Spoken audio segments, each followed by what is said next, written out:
we have better technology than ever, we're more enlightened than ever, why do we see these upsurges or explosions of very primal tribal conflict? Let's build a wall, let's keep them out, let's have these people separate from these people, let's make sure that those people never...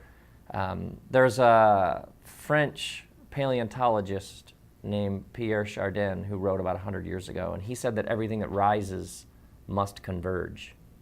And he essentially laid out an arc of the history of the world and the evolution of the universe, and that there are moments of great conflict on the way to unity, depth, and complexity. So there's actually a whole body of thought that if everybody's in separate tribes, but the whole thing is moving us towards a global tribe, a connection. Everybody's my brother and sister. The only way for this tribe to become close, connected brother and sister with that tribe is they're going to have to interact. And when they interact, those first interactions may be a little dodgy, as the Brits would say. There may be some conflict.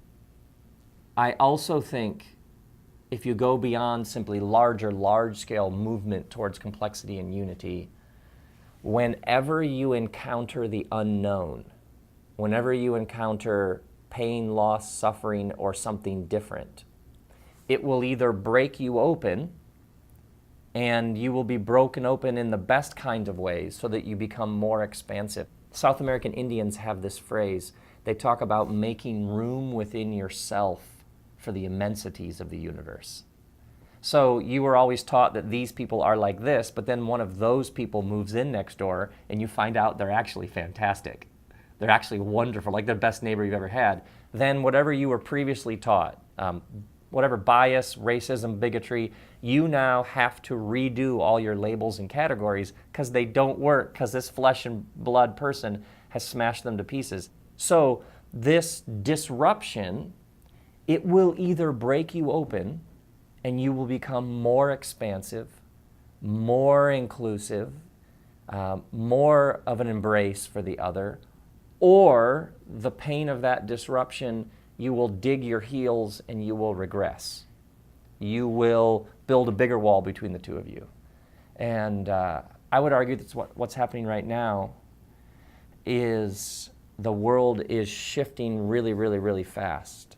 If you go back 500 years, and let's say the year 1543, if I were to say to you 15 years after the invention of the printing press, 1443, whatever that is, if I were to say to you, hey, this books thing, I think this books thing could really catch on. We all laugh now because we'd be like, yeah, that books thing did kind of catch on. And it upended government, authority, education, religion, science. We're essentially 15 years into the internet. We're only 15 years into what could probably is the greatest sort of technological invention or revolution in at least 500 years, maybe ever. So we're in this time of massive transition. If you would have said to Jeb Bush at the beginning of the Republican primaries, who had more money stockpiled than any candidate ever, with more name recognition than any candidate, oh, by the way, you're going to get destroyed by a guy on Twitter, we would all have said, no way. That is the weirdest idea. Oh yeah, a candidate's going to come along who's not going to spend any money. He's going to have no structure. He's going to have no field operatives. He's going to tweet. We would all be like, no, like there's a way it's done. And yet that's what happened. So you can already see 15 years in, entire things changing. I mean, you had the printing press, not long after the printing press, you have people saying things like, hey, by the way, I don't think the Earth is the center of the solar system, which was how human beings had seen things for thousands of years. So I think we're in one of those periods, and whenever you have a disruption, all new technology will bring some form of disruption. Some people will be like, oh, look at this new world. Look at the possibilities. Let's figure this out.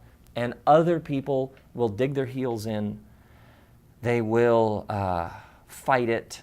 They will white knuckle all the more. And the reason why we know this is true at a macro level is think about friends of yours who have been through great suffering. Think about friends of yours who lost a child or went through a horrible divorce. Generally, people either become bitter or they become better. They generally close down, their heart becomes harder, or all of that pain somehow softens and breaks them open and they become more open, more expansive. They often respond either by becoming a victim, look what happened to me, look at all the reasons I have to not step into the fullness of life, or they go out into the world carrying around this wound, and others who have been through what they have been through, they look them in the eyes and say, me too. And they become this extraordinary voice for healing. And the exact place of their wound is the place where all sorts of grace and help flows through them to others. So I think that's what you're seeing right now, is the world is different. In 2008, 48%, I believe it is, of births in America were to non-whites. And at the time, a number of people said, this statistic is important because this will shape the political future of our country. Are you okay with that? Are you okay with all this difference and diversity? Do you see it as a threat? Are you saying, what happened to my country? Or are you saying, look what's happening to my country? It is a threat, or it is an invitation to new possibilities. And what we're seeing right now is two very distinct answers to that question, which have always been the two responses. It's just now amped up through the roof.